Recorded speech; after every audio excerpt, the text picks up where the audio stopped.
안녕하십니까. S리포트입니다. 최근 코스피가 사상 초유의 8천선을 돌파한 이후 등락을 거듭하며 시장의 변동성이 커지고 있습니다.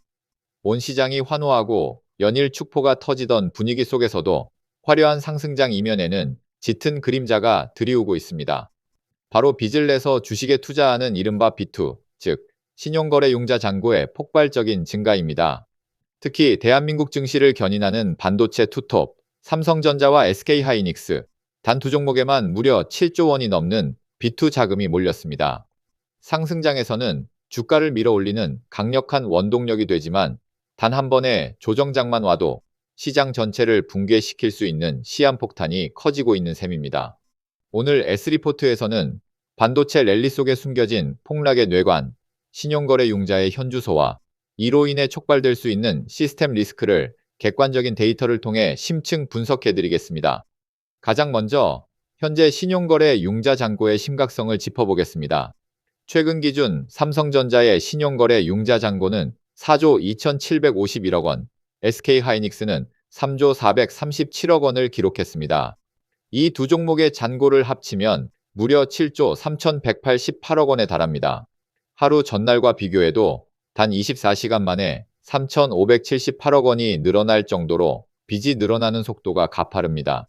구체적인 추이를 들여다보면 상황의 심각성은 배가 됩니다. 지난해 말 기준 2조 5,288억 원 수준이었던 두 종목의 합산 신용 잔고는 올해 들어서만 무려 4조 7,900억 원이 추가로 불어났습니다.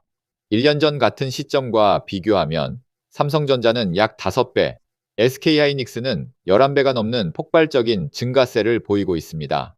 특히 5월 한 달 동안 코스피가 7천선과 8천선을 잇따라 돌파하는 전례 없는 급등장을 연출하면서 이 짧은 기간 동안 두 종목에서만 1조 6,996억 원에 달하는 막대한 B2 자금이 쏟아져 들어왔습니다. 최근 삼성전자 주가가 장중 사상 처음 30만 원 고지를 밟고 SK하이닉스 역시 역사적 신고가를 이어가면서 거대한 상승장의 레버리지로 편승하려는 맹목적인 쏠림 현상이 객관적인 통계 수치로 고스란히 증명되고 있습니다. 문제는 단순히 빚의 규모가 천문학적으로 커졌다는 사실에 그치지 않습니다. 자금의 극단적이고 기형적인 쏠림 현상이 증시 전체의 기초 체력을 심각하게 위협하고 있습니다. 금융투자협회 통계자료에 따르면 코스피와 코스닥 양대 시장을 합친 전체 신용거래융자 잔고는 약 36조 2,370억 원으로 역대 최대치를 경신했습니다. 그런데 이 거대한 B2 자금 중 무려 19.2%가 삼성전자와 SK하이닉스 단 두 종목에만 집중되어 있습니다. 코스피 시장만 따로 떼어놓고 분석해보면 상황은 한층 더 우려스럽습니다. 코스피 전체 신용잔고 약 26조 36억 원 가운데 이 두 종목이 차지하는 비중은 무려 26.7%에 달합니다. 코스피 B2 자금의 4분의 1 이상이 반도체 투톱에 쏠려 있는 기형적인 구조가 고착화된 셈입니다. 이러한 쏠림은 시장 전체에 거대한 착시 효과를 만들어냅니다. 코스피 지수는 8천을 돌파하며 연일 축제를 벌이고 있지만 대다수 투자자의 계좌 수익률은 참담한 수준을 면치 못하고 있습니다. 반도체와 인공지능 관련 소수의 대형주만 지수를 억지로 끌어올릴 뿐 건설, 유틸리티, 에너지 화학 등 상당수의 전통적인 업종 지수는 큰 폭의 하락세를 기록 중이기 때문입니다. 이른바 K자 양극화 장세가 극단적으로 나타나고 있는 것입니다. 소외된 중소형주에 물린 투자자들은 손실을 빠르게 만회하기 위해 대장주로 불나방처럼 뛰어들며 B2 규모를 더욱 키우는 끔찍한 악순환의 굴레에 빠져들고 있습니다. 그렇다면 산더미처럼 쌓인 신용잔고가 왜 증시 폭락의 가장 위험한 뇌관으로 지목되는 것일까요? 그 해답은 증권사의 반대매매라는 강제 청산 시스템에 있습니다. 신용거래는 투자자가 순수 자기 자본 외에 증권사로부터 돈을 빌려 주식을 매입하는 고위험 투자 방식입니다. 증권사는 거액의 대출을 해주는 대신 일정 수준 이상의 담보 유지 비율을 엄격하게 요구합니다. 통상적으로 이 담보 비율이 140% 아래로 떨어지게 되면 증권사는 이 거래일 이내에 추가 증거금을 납입하라는 마진콜을 통보합니다. 만약 기한 내에 자금을 채워넣지 못하면 다음날 장 시작과 동시에 해당 주식을 하한가로 계산해 시장가에 강제로 팔아치웁니다. 이것이 반대매매의 실체입니다. 삼성전자와 SK하이닉스처럼 대한민국을 대표하는 초우량 대형주는 본래 주가 변동성이 적어 반대매매 위험이 낮다고 인식되어 왔습니다. 하지만 최근 이 두 종목은 시가총액 1위와 2위라는 무게감이 무색하게 하루에도 극심한 주가 등락을 반복하는 테마주 성격을 띠고 있습니다. 향후 글로벌 거시경제에 예상치 못한 충격이나 외국인의 대규모 차익 실현 매물이 한꺼번에 쏟아져 주가가 급락한다면 어떻게 될까요? 주가 하락은 신용 투자자들의 담보 비율 붕괴로 직결되고, 이는 대규모 반대매매 물량을 시장에 토해내게 만듭니다.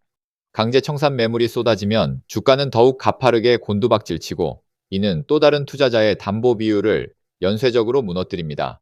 단 두 종목에 7조 원이라는 레버리지 자금이 몰려있는 아슬아슬한 상황에서 그 연쇄 폭락의 파괴력은 증시 전체를 마비시키는 집단 레버리지 붕괴 위험으로 증폭될 수밖에 없습니다. 레버리지 투자는 상승장에서는 불을 빠르게 축적할 마법처럼 보이지만, 하락장에서는 손실을 똑같은 배수로 극대화해 계좌를 순식간에 녹여버리는 양날의 검입니다. 과거 급락장 데이터를 분석해보면 변동성 확대 구간에서 신용융자를 활용한 투자자의 평균 손실률은 19% 수준으로, 신용을 사용하지 않은 순수 현금 투자자의 손실률보다 무려 2배 이상 높게 나타납니다. 원금 손실은 물론 증권사에서 빌린 자금에 대한 이자 부담까지 이중으로 짊어져야 하기 때문입니다.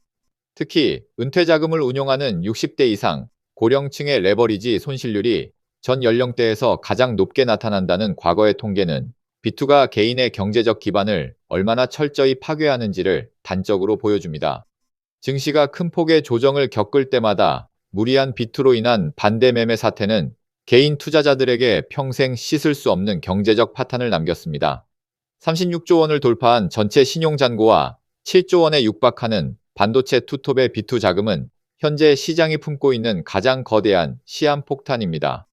미국발 고금리 장기화 우려 등 뇌관을 건드릴 수 있는 대외적 불확실성이 여전히 상존하는 상황에서 단기 고수익에 눈이 멀어 자본 감당 범위를 넘어서는 비투는 스스로의 목을 조르는 위험천만한 도박에 불과합니다. 코스피 8000시대 개막, 한국 증시 역사상 그 누구도 가보지 못한 미지의 길을 걷고 있습니다. 지금은 샴페인을 터뜨리기보다 벼랑 끝 위기에 대비하는 냉정하고 이성적인 태도가 절실한 시점입니다. 거품이 거치고 난 뒤 드러나는 민낯은 언제나 쓰라렸다는 명백한 진리를 금융 역사는 증명하고 있습니다. 기업의 가치 성장은 의심할 여지가 없으나, 빚이라는 모래 위에 쌓아 올린 주가는 아주 작은 바람에도 흔적 없이 무너져 내릴 수 있습니다. 맹목적인 추격 매수를 멈추고 철저한 리스크 관리와 시장 하락에 대비한 보수적인 포트폴리오 재점검에 나서야 할 때입니다. 오늘 S리포트가 심층 분석해드린 비투 리스크 현황은 여기까지입니다. 오늘 분석이 도움되셨다면 구독과 좋아요 부탁드립니다. 시청해주셔서 감사합니다.